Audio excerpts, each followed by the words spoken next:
From the TBD studios, let's talk live with your hosts, Natasha Barrett and Melanie Hastings. This is a long title for the ticket. Yeah. I'm not sure what it's sold out really quickly. We'll get to that in a little bit. People are actually paying for this. Huge amounts. People love crazy. All right, yesterday on the show, we talked about couples getting that 3-year glitch, kind of like the 7-year itch. But earlier. Earlier. Yeah. When the spark starts to leave the relationship, your eyes start to glaze over, maybe they start to wander a little bit.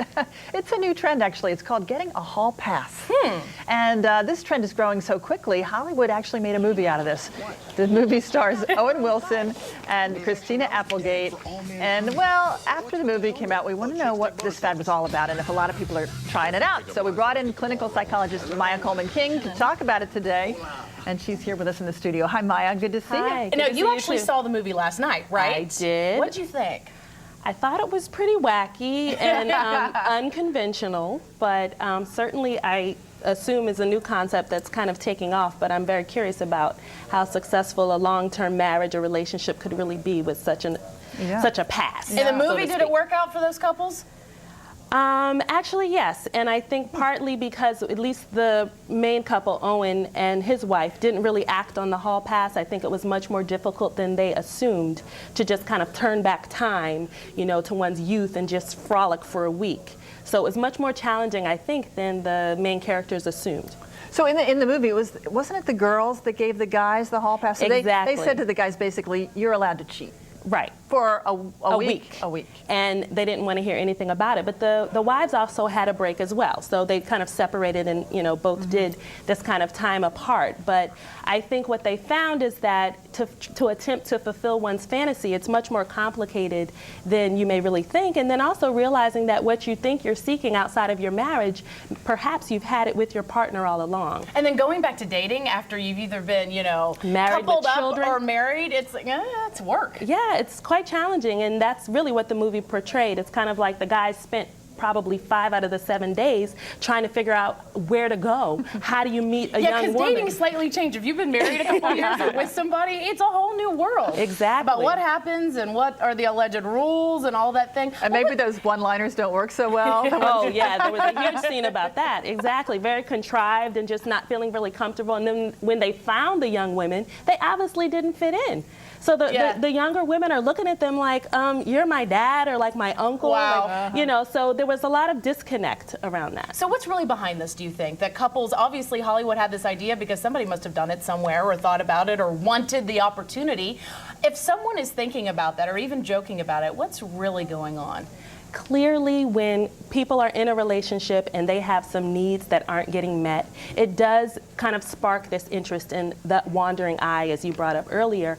And I think really having a moment of introspection and contemplation and really discussing what is it that you're missing in that relationship that's causing this urge to go outside of it. Because if what you're really seeking is some long-term contentment, you're probably not going to find it by going outside of the committed relationship that you're in.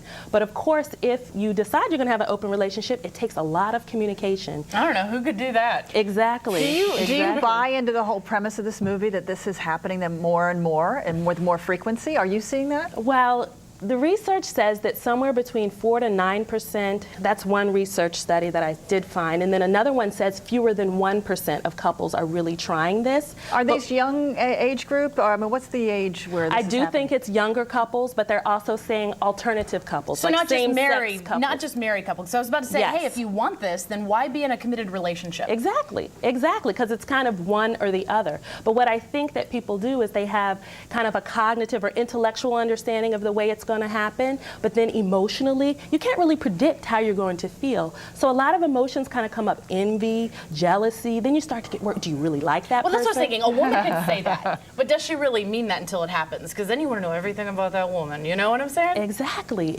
I mean, that's just not healthy. I think it would create more drama for you. Who wants that? Well, the problem is people don't want to put up the effort that it would take to have a successful open relationship because it would take so much work and kind of what are the rules? And it's kind of like, how do you make rules when you're planning for a natural disaster, right? So you can't really predict what's going to happen. And so I think that's the stumbling block that a lot of couples have. And it's like the grass is always greener, you know? So it's this big fantasy land out there that I mean, when it's you new, think it's that always it looks great. really Right. cool from afar, right? Exactly. And I think what we know is that although there are some couples trying it, we don't know about the success long term.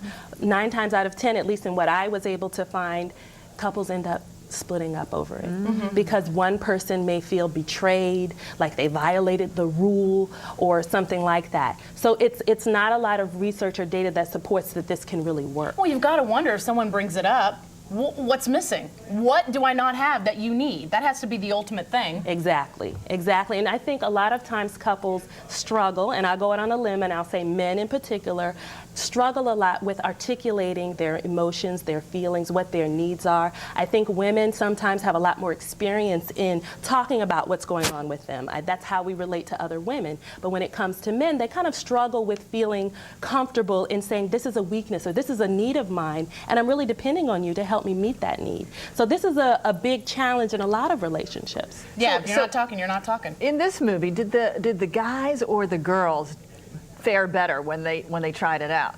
To be perfectly honest, the women did much better. It was Really? much more natural for them because they didn't have a hall pass. They just went out and had a really good time, and both women, there were two sets of couples. So they didn't seek it out. They weren't looking for men. They didn't seek it out, but they just had these genuine experiences with men who they happened to come across actually at a game with their kids. When you say genuine experiences, what do you mean? They spent quality time together. One of the Applegate character was cooking and like just doing these kind of natural things. Well, it's time to eat, you know, I'm gonna cook. You wanna spend some time together doing that or having a glass of wine, but not like, I've got 7 days to get with you. Not seeking the physical. No. Seeking more the emotional, wanting to talk to someone and have that. Yes, and then what they ended up realizing is that they already had it. At least the Applegate character very clearly came to realize, you know, this is her husband who she fell in love with. And they did have this genuine, intimate connection. You know what worries me, I mean, about the risks involved with this kind of behavior? Because, I mean, if you're going out and cheating and then, you know, you're bringing all that back to your bedroom. But is it cheating if it's a hall pass? Well, okay, it's not cheating, but you're still bringing all that back to your bedroom. But that's exactly it. So many couples don't have this prearrangement. Sometimes they go outside of the marriage and they come back and they say, well, I have to be perfectly honest, I had this affair. That's cheating. That's not a hall pass. That's not an open relationship. So that does bring, you know, the difficulty because there's no open communication. So the risk would be lack of trust. I mean, of course, now in this day of age, we're looking at sexually transmitted diseases. Yeah, there's a lot of things oh my that goodness, can be brought in. A child outside of wedlock. And not only that, I was thinking, what if they do have kids and they hear about this? You know, it's like, what example, by just talking about it, are you setting for your children? Exactly. Depending on what you believe in and where your standards are and where your beliefs are. Exactly, exactly. And so it's more of a moral issue, although some of the data is saying naturally we're not made to be monogamous, but, you know, as we mature and evolve as a culture, we, you know, kind of have some values around commitment and what that really means. Interesting concept. Maya Coleman-King, thanks so much for stopping by today. Thank you for having me. Good to see you too. All right, coming up, how are you celebrating St. Patty's Day, which is tomorrow? We're going to show you how one DC restaurant is really reinventing some traditional Irish fare. Plus, what kind of bride will you be? We're going to see how you can shape your wedding day. And honoring women in the Army. Find out who's being inducted into the Hall of Fame. And if you'd like some more, you can check out our Facebook page for behind-the-scenes pictures. And you can also check out our blog at tbd.com. Enter in the keywords Let's Talk Live, and we'll be right back.